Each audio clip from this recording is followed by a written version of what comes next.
Hi, do you want to know what to do with stepchildren that give you pushback and don't accept you? Here's a thought.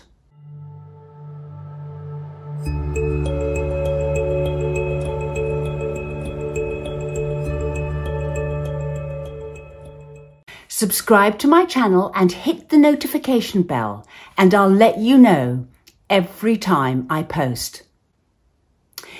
You can think when you go into a step family that you are entering a normal family. You think the children are the age they are and that they should behave according to their age. And what you can often find is that there's an elephant in the room that you don't even see, because your expectation is that things will be more or less fine. And whether they will be fine or not depends on how you can build a relationship with your stepchildren and how you get on. So you make lots of efforts to befriend them and make them feel welcome or whatever, in the expectation that they're going to reciprocate and life will be good.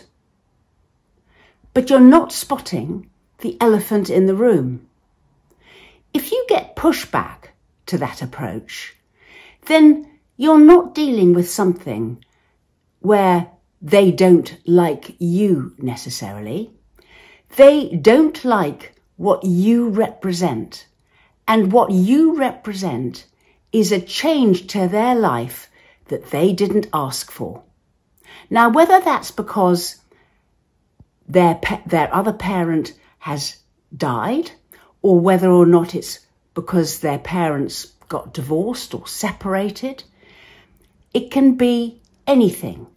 But when you come into a family, you are entering a family that has experienced loss. The loss of their life, the way it was before.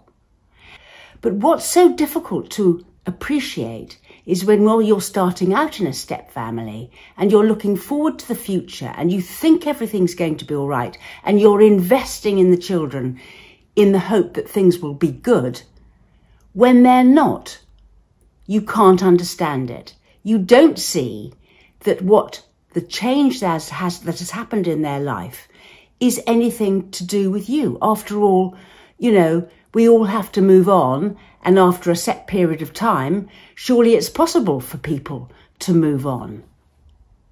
That's the elephant. Because actually, call it the trauma or the change or the loss, does have a direct effect on you, the step-parent, if they start giving you pushback. So this is your problem. It's not something that's in the past. So what can you do about this? Well, there is an adage which goes, time will heal. But my experience of grief, which is the process they need to go through in order to get over this loss, doesn't necessarily heal with time alone.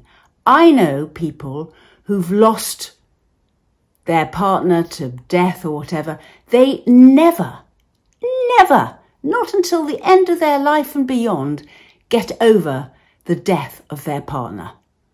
So think about it in terms of, this is huge for a child, especially as the child will not have had much life experience yet. So this is the first huge thing that will have happened to them that they have to cope with like this. So the first thing is to not to take it personally, not to sort of soul search about what you're doing wrong or whether you've offended by doing this or that. It's not about you. So it can help a lot for you to be able to cope with this situation is if you see it just as not your fault, but you are impacted by it and you possibly can help with it.